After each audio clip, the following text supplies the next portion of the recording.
Good evening. My name is Adrienne. I am alcoholic. I'm also real cool, but after they sang that song, I'm done, y'all. I'm done. Hillary, thank you. That's the song that always touches my heart. And I'm finished. I'll see you all tomorrow. No. First of all, I'd like to thank the committee. What a wonderful atmosphere. And I've never been to Jekyll Island before, and it's just really nice. And of course, the Southern hospitality is you all make a person feel loved, you know. We've had Tom spoke last night, and I happen to know Tom from my years during at the General Service Office. And then Lon spoke earlier today, and what wonderful speakers, what wonderful messages.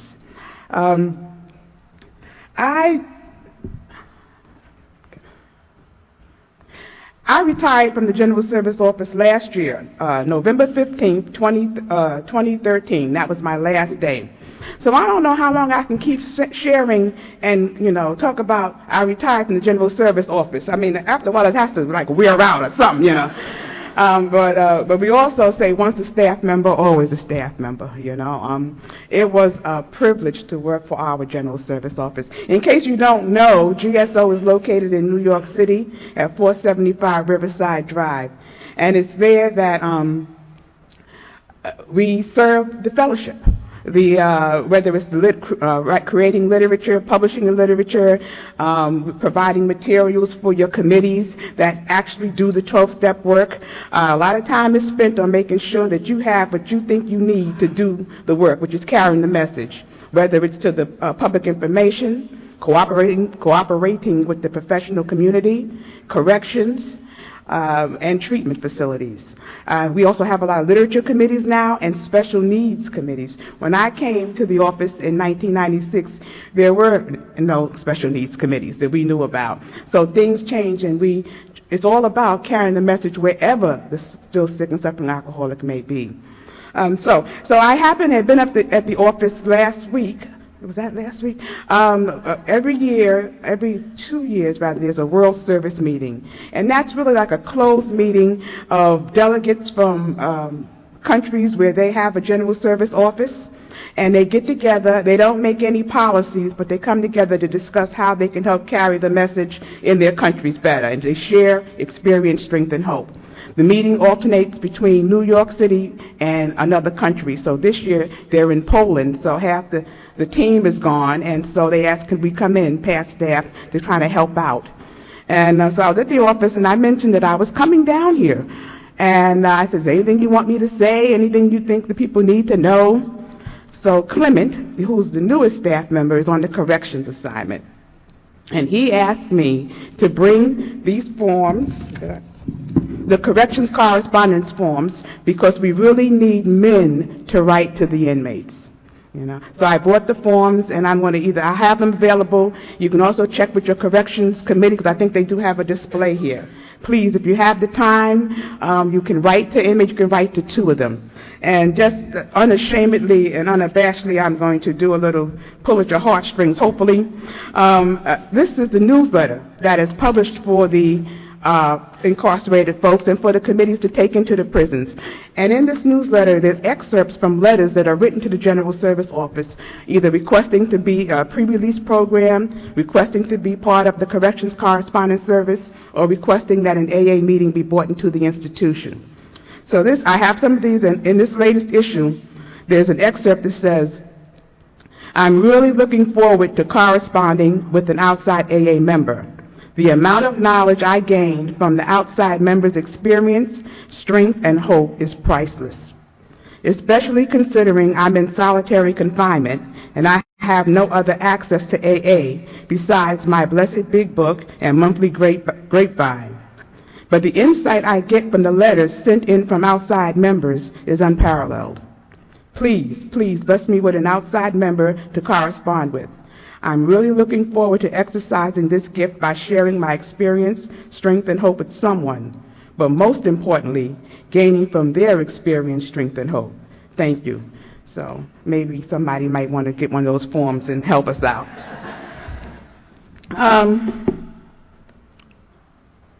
Our stories disclose in a general way what we used to be like, what happened, and what I'm like now, sober in the Fellowship of Alcoholics Anonymous. When I came to AA, I hear people share about they came here and they knew they were home. That was not my experience. I thought you all were a real pitiful bunch of folk who I just really blew it and wound up here, A little bit about, when I came, I heard about this being a malady or disease of the attitudes, and I definitely had a problem way before I picked up a drink. Somehow or another, it's always been about me. I was born like that.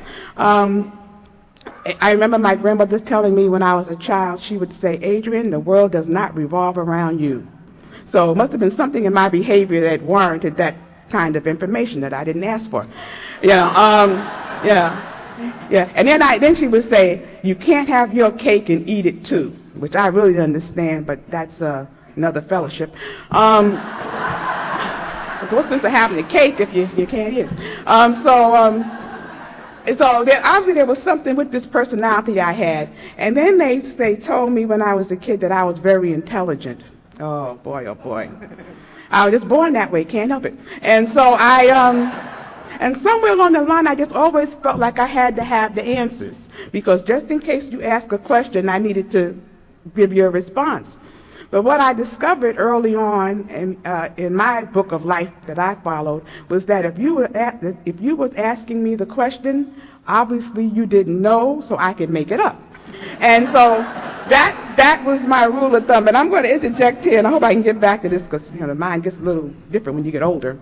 I was at a brunch today, and it was a lovely house. Now, I told you I'd never been to Jekyll Island before, right? And it was just lovely, and there was this like fence, but it was wired or something, and you could see through it, and it was land.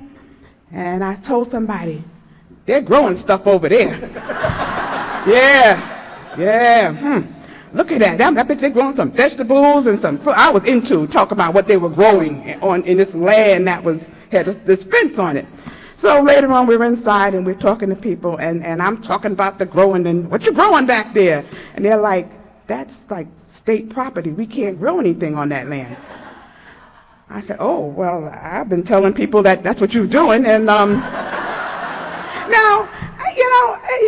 when I came there, I heard people say about alcoholics are liars, thieves, cheats, and I was like, not me. But I don't know why I got to make up stuff just to be making up stuff. It sounded good at the time.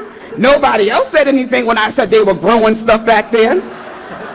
Then I was going to start. I thought you were growing peanuts and peaches. I don't know what you'd be growing back there. And left up to my devices, I'd be working there next summer farming the land. But that's kind of how I am. Anyway, so I'm growing up as this intelligent child, making up stuff, but always, and I heard it before, not feeling like I fit in,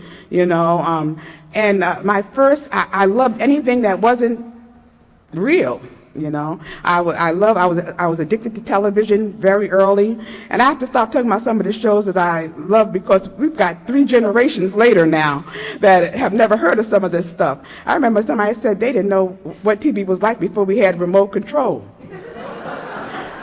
But if you come from where I came from, you know what to do with a set of pliers.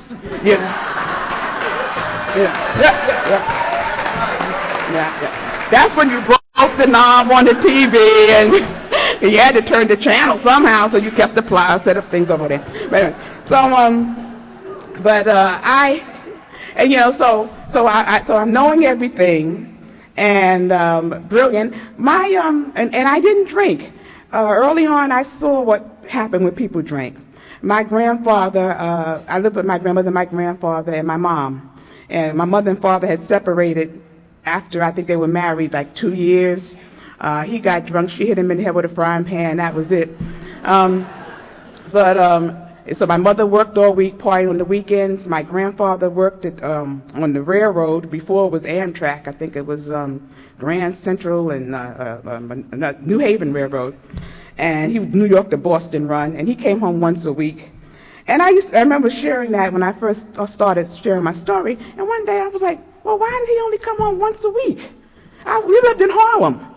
New York City to New Haven was not But then I guess if you was married to my grandmother, you'd only come home once a week. My grandmother was my shero, you know. Nobody took, you didn't mess with, her name was Catherine, but they called her Nick. You didn't mess with Nick. Nick could bring down the best of them, and I wanted to be just like Nick. But when I was 15, my mother died, and when I was 16, my grandmother died.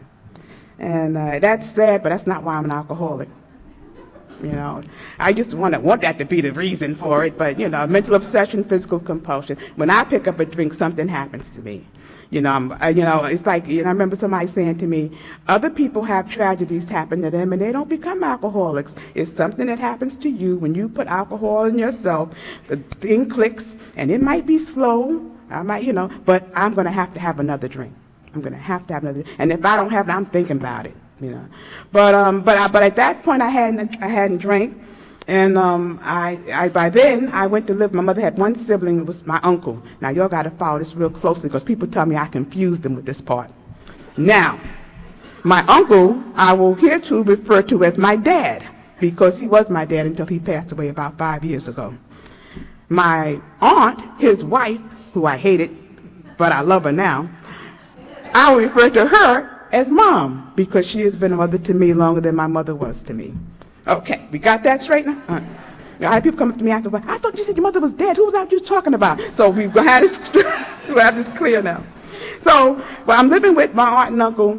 Where I lived with my grandmother, where the world revolved around me and it was all about me, I went to live with them, and they had 2 children who I call them my brother and my sister. And they had chores, and, you know, I didn't have any chores. My grandmother told me all I had to do was stay black and die. That's all I had to do. That's really not a good life lesson to live by, but yeah. I later heard something like that later. I stay black, die, but you got to pay some taxes. But so I had this attitude, and I'm living with these people who are trying to live like a normal family life now, and they want me to have responsibilities and chores, and I hated it. I hated being with them. I hated them. I remember thinking that I had to cook dinner 3 nights a week. What am I, some kind of indentured servant, you know? I mean, when you think about it, that's not a lot to ask when 2 people are working. My uncle Dad, he was working 2 jobs. And then my mom, she was working a job. But yet, because she wanted me to cook 3 nights a week, I'm some slave. They think they brought me here to... But that was my attitude. I saw life so strangely. So I lived there until I graduated from high school. Meanwhile, my father, before he got murdered, he was an alcoholic. He worked for the post office, and he was fired for drinking. All right? Okay? 1967. Okay? So he did a lot of drinking. And... he, you know, and I remember my father loved information. He was a very, my natural father, he was a very brilliant man, but he couldn't stop drinking. And they called him the professor, you know, and I thought I'd never be like my father. What a waste. Also, when you're young and you're brilliant, you're very judgmental. And I remember saying to myself that my father's life was a waste. You know, look at what he just drank himself to death, you know. Well, he didn't actually drink. Actually, he had stopped drinking. He was smoking a little something else, but he wasn't drinking anymore. And he had gotten a real estate license, and his life was going to turn around, and he was murdered. And that's something that happens in my story a lot. It seems like just when things are going to be turning out all right, something happens. And that just kept reinforcing me about this whole God thing. You know, I went to Sunday school because the aunt and uncle, mom, dad thing. We went to Sunday school every Sunday because they went. You know, she was superintendent of Sunday school. He was the deacon and all this kind of stuff. So we went every Sunday. And at one time I believed in it and everything. And then the organist had an affair with the director of education, and they threw both of them out the church because she got pregnant. Yeah, but I didn't say that then because remember, this was 1967. People just got to be people. I don't know why you just got to throw them out of the church. You know, the church should be opening their arms to them. I was pissed off, you know. But then again, what did I know? I was 16 years old. know, but I knew and when I got out of there, that was one of the first of many never statements I was to make. I was never going back to church. So I couldn't wait to get out of high school. And I decided to go to college because I was smart. That's it. Somebody said, why you would go to college? Because I'm smart. But when he told a joke about being baptized, my mom had said to me, she said, if you don't get baptized, and you die, you're going to hell. So I said, well, I got to hedge that bet. So I decided to get baptized because it had to be a public confession. I was 16 years old. And I guess it should have been a very spiritual experience. My sponsor says the only thing that happened to her when she got baptized is she came up wet. But I was so self-centered, and I didn't think I knew what self-centered meant, but I know what it. They made us put on, you had white sweat socks, a white robe, and in those days, I don't even know if we got Spanx now, but in those days it was a long line bra, Playtex, long leg panty girdle underneath the robe, a white bathing cap. I'm looking like Orca. That's all I could think of. Yeah, and we were in a pool with the minister with these fishing boots that come up to your thigh. I was not feeling this at all, but I said, just in case I drop dead, I ain't going to hell. So, it was terrible. It was terrible. But that was that experience. So I thought that ensured me from going to hell. So I went away to college, and so I hadn't really started drinking because, like I said, I saw what happened with my dad, my grandfather, and then they would have a little get-together. Him and his brothers would start drinking, and then somebody would bring up something that happened 20 years before that, and then they start fighting, then they start cussing, then they start crying, then they singing spirituals. So I saw, and this would happen over, and I said, why do y'all keep bringing up the fact that Uncle John did? But that's what they did, and so I was never going to be like them. And so I went away to college, and of course when you're brilliant, everybody has to know how brilliant you are, and everybody has to know how you feel about things, so you tell everybody about what you're going to do and what you're not going to do. So I was never going to smoke, I was never going to have sex before I got married, and I was never going to drink. Well, sobriety date, October 29th, 1984. I was not 19 when I got sober, I was 33. And I've never been married. You all put that rest of that together. And I'm a woman, and I'm an alcoholic, and all that comes with that. All of that. Things I wish I had been in a blackout for, but anyway. But anyway, so I picked up this drink. So I told everybody what I wasn't going to do. And after a while, they gave me a surprise birthday party. And they're passing around the drinks, and it was just that simple. It was like, okay, and I took my hand out, and I saw people kind of looking like, you don't drink, what's she doing? And I drank that drink, and I tell you, I can still remember, I got taller, I lost about 20 pounds, I didn't need glasses for about 5 minutes. And if I thought I knew everything before I picked up that drink, I knew everything when I picked up that drink. And I began helping people. I've been helping you fix your life. I was solving problems. I was like magic, And I tried to capture that feeling for the next 15 years. I drank for 15 years. And it's my story, and it's what happened to me. And alcohol was not kind to me, but I didn't care. It made me sick, but that was the price I was willing to pay. So and what I did is I learned how to throw up without getting messed up.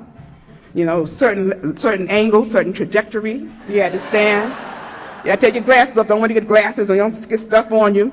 And then when you finish, you go back into wherever you're drinking, take something straight, push it around, drink, and you're ready to go again. I was willing to give up a lot of stuff for what alcohol did for me. It just made everything all right. I remember it seemed like I had never been able to breathe until I took that drink.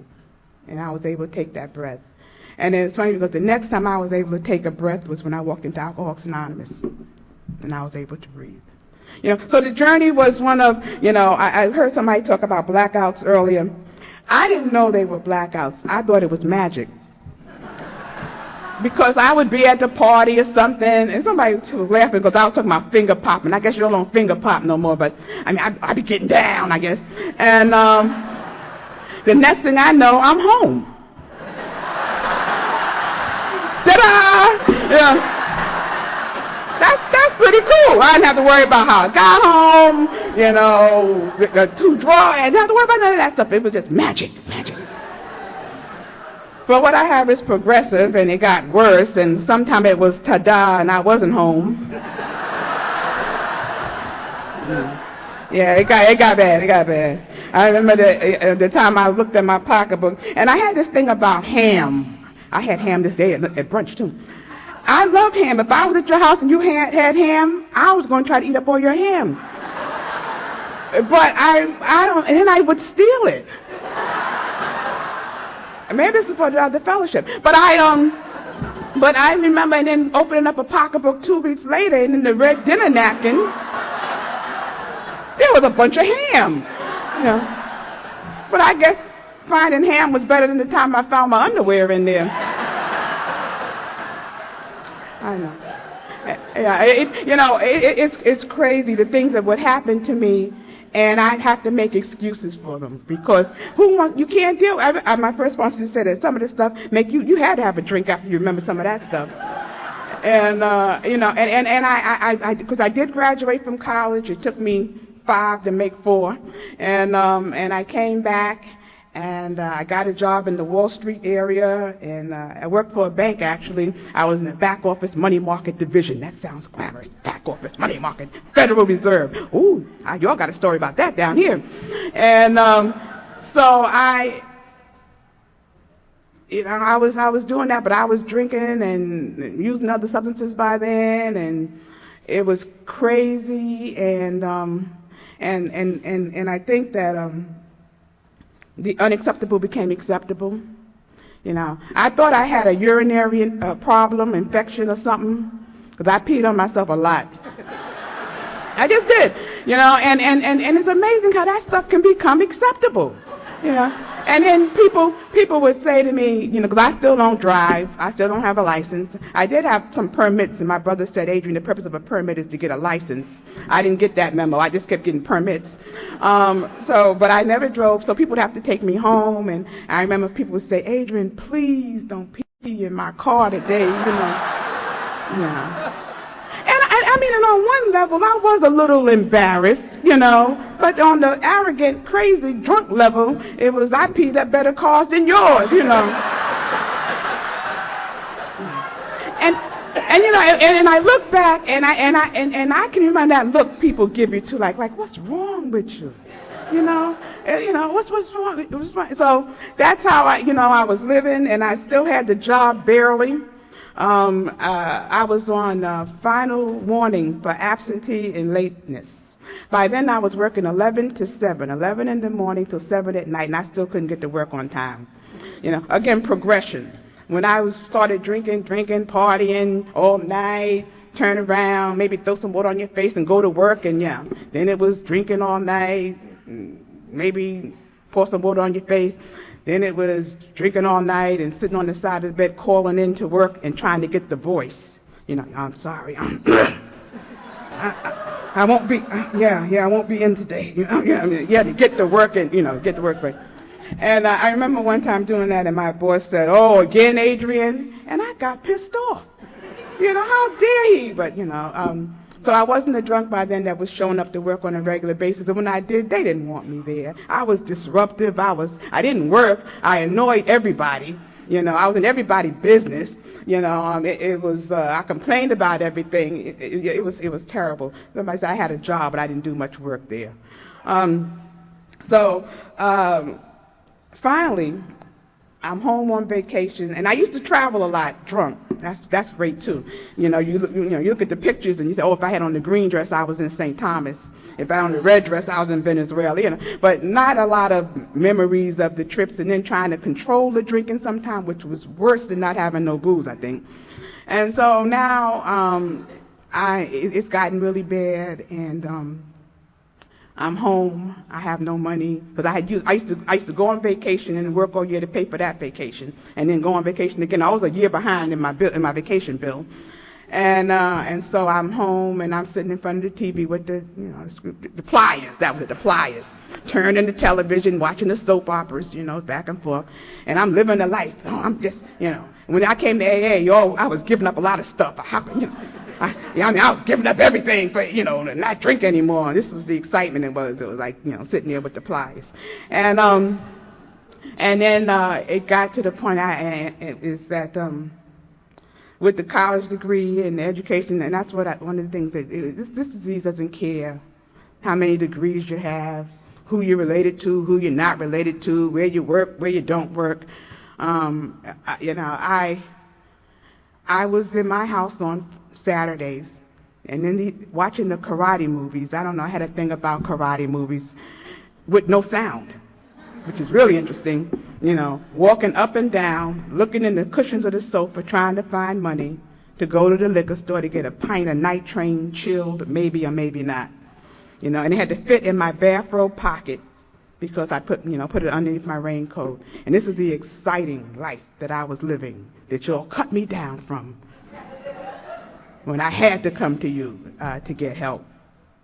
I had gone to, my grandmother told me, besides about, just staying black, and, she also said to me, we don't need nobody else.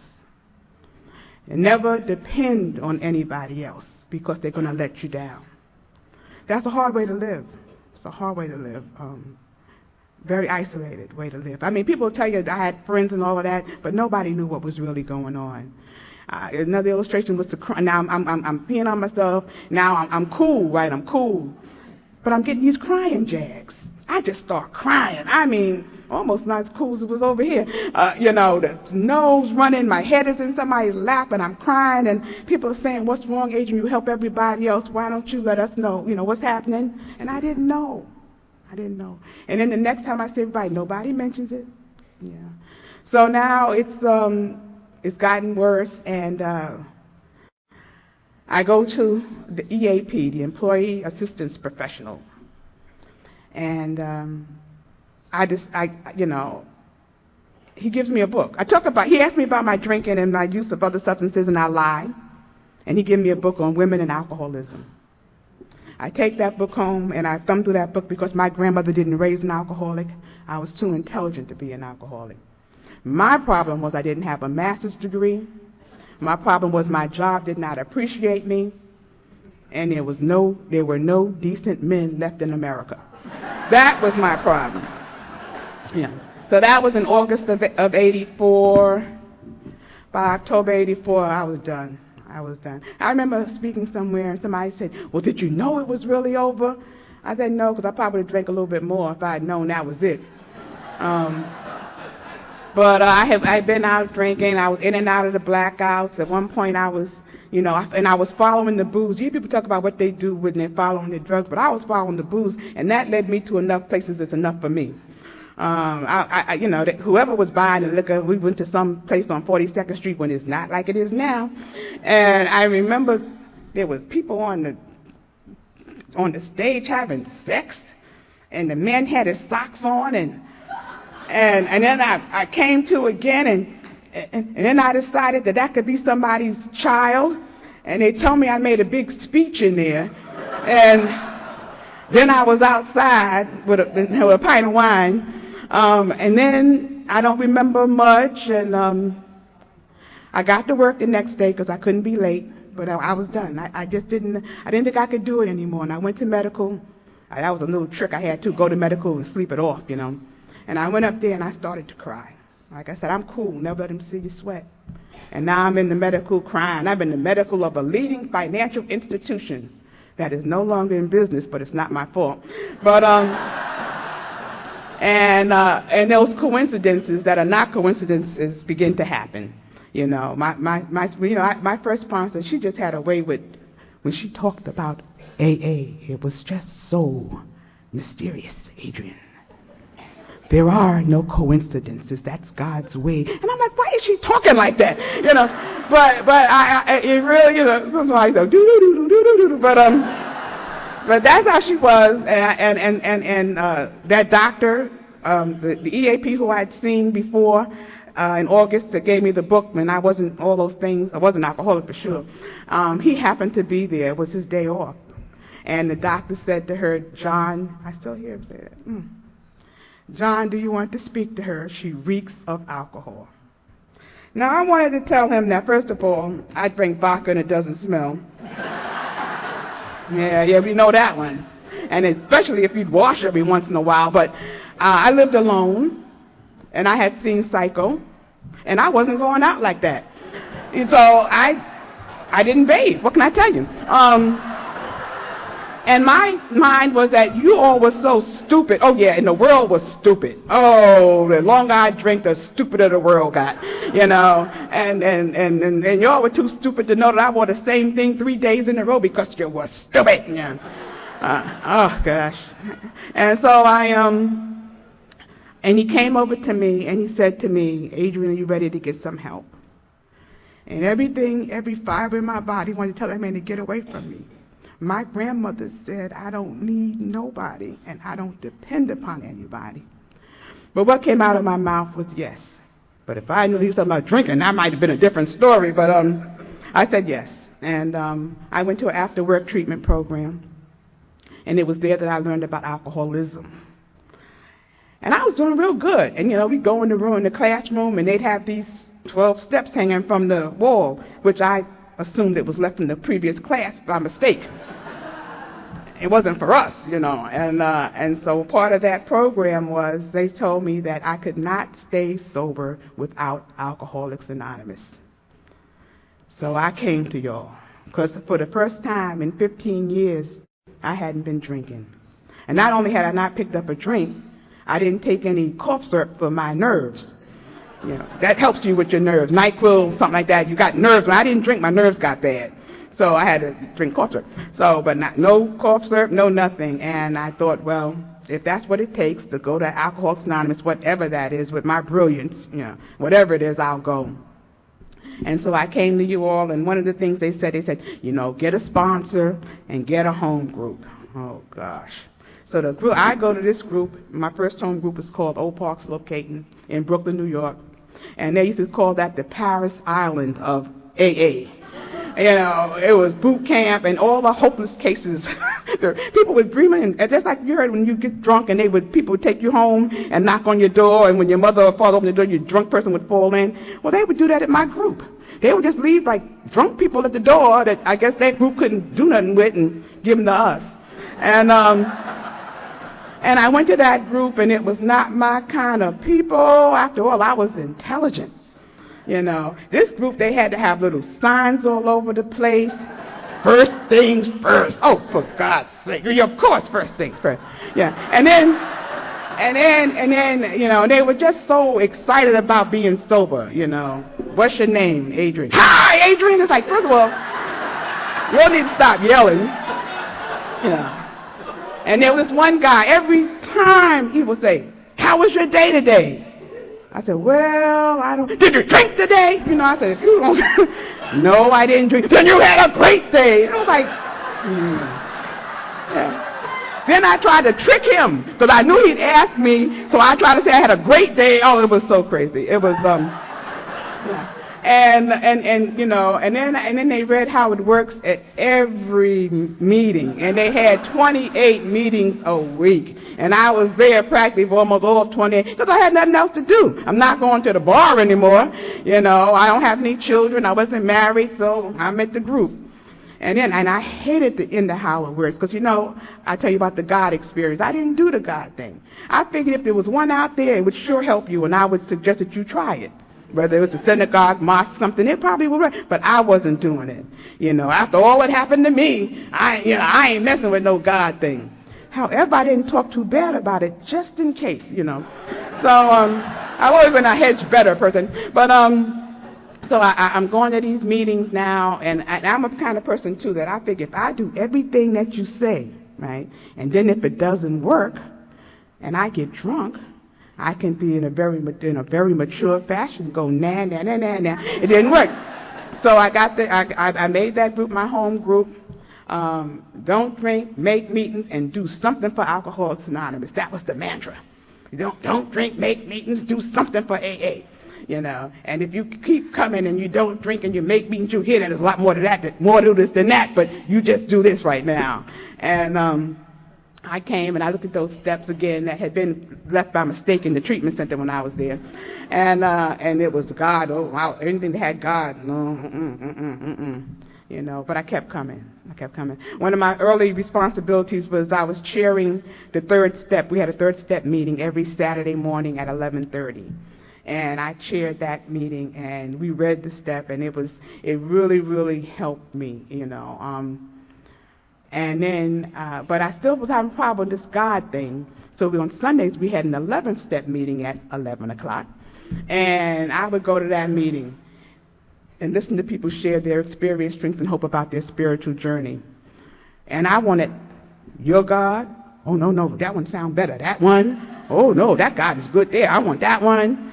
I came out of those meetings so confused. I called my sponsor, and I was officially banned from the 11th step meeting on Sunday morning. It was like, no, you just keep doing the third step meeting. And eventually I began to find the God of understanding. And I was a little resistant. I still want to be a little different. So I come from the era of earth, wind, and fire. So it was the creator. It was the master divine. It was the pyramid. It was, yeah. To me today it's God, and that journey has been incredible. I'd gone on a retreat once, and the priest said, it's a God of your own understanding, and not my God, it's your God, a God this is the God that's going to help you when no human power could not. And I had an experience where I was home and I had a desire to drink. The first time I had a desire to drink when I had come to AA, and it was bad. It was like, oh God. And I knew if I walked out the door of my apartment, I was going to drink. And I remember just walking up and down. It didn't occur to me to call anybody, so when you knew, it's all right. We don't think right. And but what did happen is that I knew to get down on my knees and pray to whatever this power greater than myself was that you all talked about. But the thing is, I got a little other problems, I think. I had read and had listened to talk about Bill's white light experience. And if you're on your knees and you're praying at the bed, I couldn't have prayer because I kept thinking I was going to get this white light coming down and hear the voice of the God of the ancestors. So that kind of interrupts your prayer life a little bit.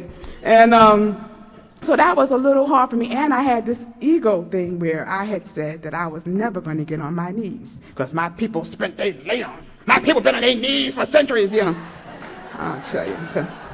So I wasn't getting on my knees, but that night I got on my knees.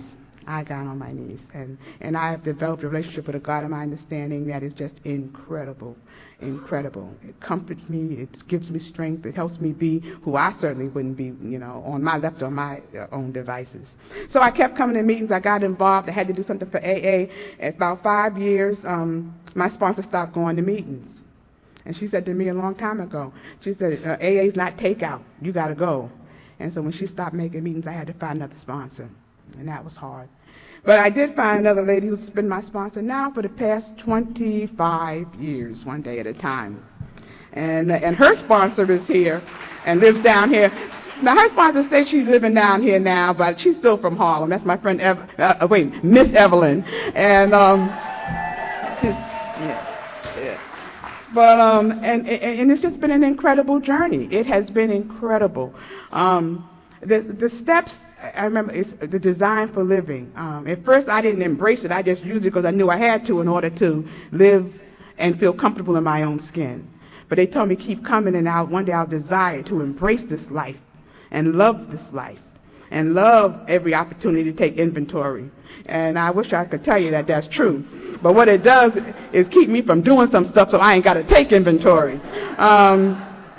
Yeah, sometimes I don't care. I'm not supposed to keep my mouth shut. I got to say something anyway. And then I'm back taking the inventory, doing the ninth step. But it's given me the freedom to dream again, I had stopped dreaming, Yeah. I mean, my biggest dream when I was a kid was I wanted to be a Mouseketeer. Yes, I wanted.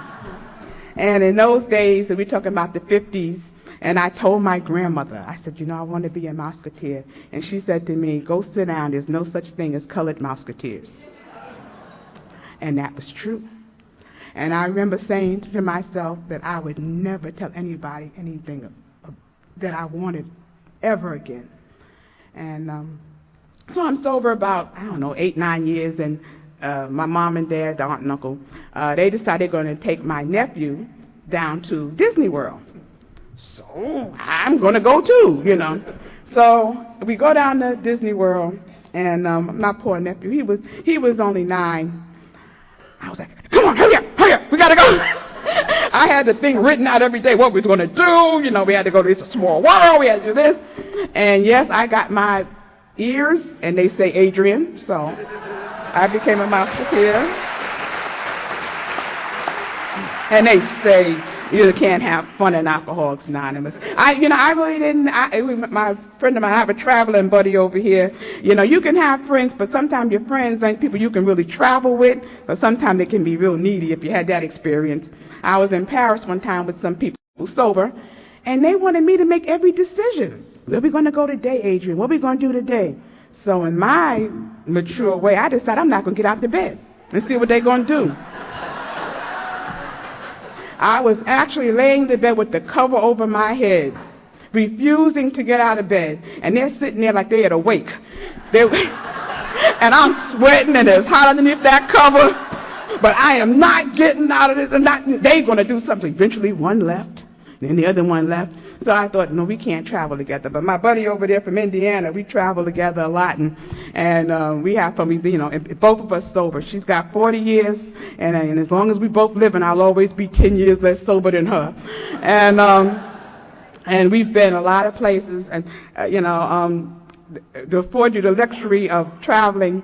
And I was telling her last night, I remember, when you travel so much, after a while, you don't know where you are. You wake up. I kind of like that feeling still, though. And we were in Kenosha, I think, for a mini conference, and she had come up from Indiana, I was from New York, and I wake up, and I go, okay, where am I? So I'm thinking hard, too. So I look at the ceiling, I go, that doesn't help. It's probably a hotel, but I don't know where it's at. Right? So then, I turn over that way, and I look at the other bed across the room, and she's in her bed, and I go, that's not helpful, because we travel so much, I don't know where we are, But then I go, I don't care. And I turn back over, and I go back to sleep. Because I knew I was going to be all right. It's been, working at the office afforded me a lot of opportunities to see AA, and I love still to let you know, when I was on our international assignment, where when we went to help, when invited, other countries would ask for our experience, strength, and hope, and how our structure is set up, what works, what doesn't work. And in many places, the members were thankful for the literature, for the translation, so that they can be afforded the same opportunity we have, that they can walk into a room and find the same solution that we have here.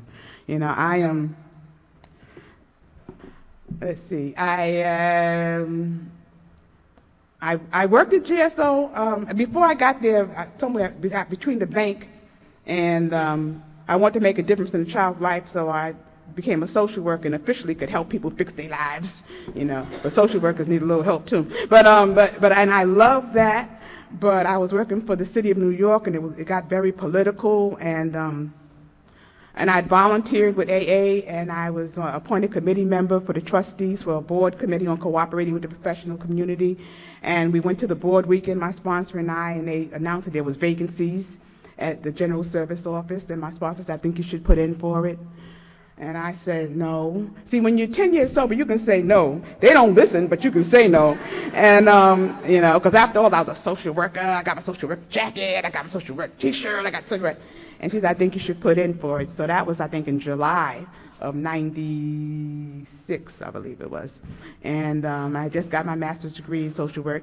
And I started working at GSO in October of 96. And what a journey. What a chance to work for the organization that saved my life. I remember one of the past staff members told me, she said, you will see the best of AA and you will see the worst of AA. But thank God the best really outweighed the worst. I've met so many people who are so committed to carrying the message, That's what we do here. We give everybody, we want everyone who has a problem with alcohol to be afforded an opportunity to find the way of life that we have found. The lady that I call my mom now has dementia. And I'm so glad I was given the opportunity to make amends to her. And she was a traveling buddy with me for a while, too. Her thing would be, I said, oh, yeah, I'm going to Chicago for the regional forum. She went, oh, I've never been to Chicago. So that's code for she's coming, you know. We did a forum in Albuquerque, New Mexico, and I remember that forum especially because it was around September 28th of 2001, I believe. 9/11 had just occurred, and I went into my boss's office and I was like, "We're not going nowhere, are we?" You know, and he would say, "What you mean? No, we're going. We got a forum. We're going to Albuquerque, New Mexico, to the Southwest Regional Forum." And you know, my higher power does things for me because my mom had never been to Albuquerque, so she had decided when we got our schedule months before that she was going to go with me. And what a pleasure. She's also was my spiritual advisor, a woman who lives her faith. And to have her with me when we sat in that airport with the dogs and the National Guardsmen. Yeah. But she was there, and we also, when I was on the international, I had a chance to go to Geneva, Switzerland, to the WHO, and she came. And she had to bring a friend. You know, they get like children. Well, what am I going to do while you in those meetings? So her and her friend came. So I'm in the meetings, and she's in and then when we left Switzerland, you know, we took the train down to Venice, and then we went to Rome, and she had a ball. You know, now she says to me, you know, did we go to Rome? I said, yes, we went to Rome. She said, did we have a good time? But then when I call her and I tell her that I'm getting ready to go on a trip, she can pray. She remembers how to pray now. She had the I know all the mighty under your wings and something. And I go, yeah, thank you. Keep praying because I really don't like to fly. And I fly a lot. I was trying to count how many times I've been in a plane. You're talking about third step. I don't like flying, but I do what I got to do. I recently told somebody that I try to sleep. You know, and somebody said, you know, how you going to sleep? Suppose the plane go down.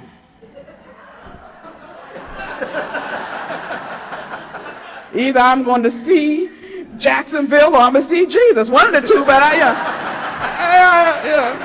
and this is not a religious program. That's just what I say, you know. But I don't want to know. Yeah. Suppose you have to wake you up to take. Go ahead. Just go ahead and jump out the thing or whatever you're going to do. But that's what I've learned in AA. We push past those fears. We push past all fears. We don't let the fears paralyze us. You know, and you know, and that's what it's been. It's been a journey of firsts and opportunities, and not always making the best decisions all the time, but hopefully learning from them, learning from the experiences. It is, you know, and it's not over. I don't know what the higher power has for me yet. I was saying I'm retired and I have enough to take care of my bills and live comfortably. I have my home group who now they're finally realizing that I'm home more, because when you travel a lot, half the time everybody thinks that you're not home. Nobody calls you. But I'm a strong member of a strong home group called the Spring Creek Group of Alcoholics Anonymous, and we meet Fridays at one of the few 9 o'clock meetings left. And not only are we at 9 o'clock at night, they still insist upon going until everybody gets a chance to speak in the room. So we could be there till about 11 o'clock. And they just won't listen to me. I keep saying, we can have an hour and a half meeting, but that's all they want to do. That's the group conscience. They heard the minority opinion, and you know what? They didn't care. So I keep coming. I'm not leaving them. And you can, when I'm in town, that's where you can find me on Friday nights.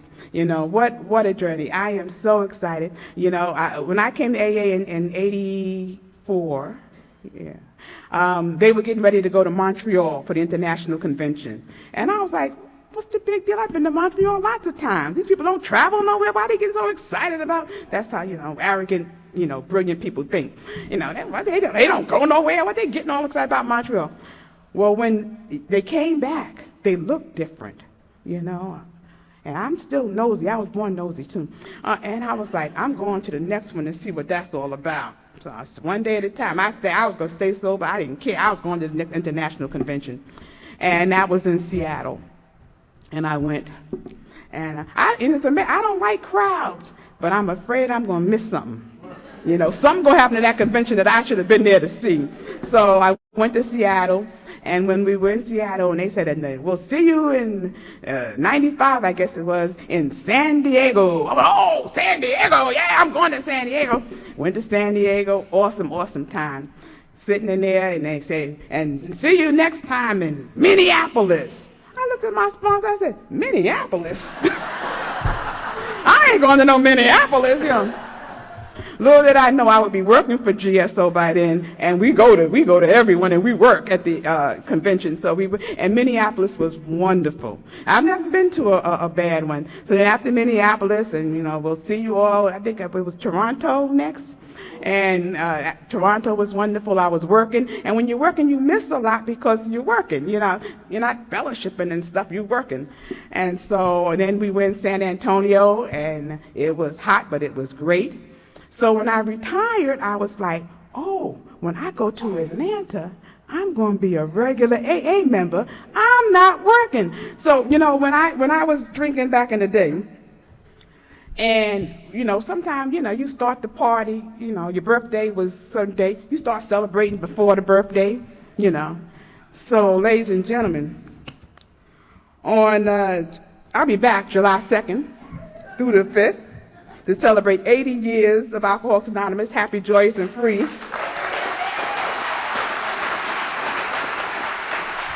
And I know we're going to have a good old time.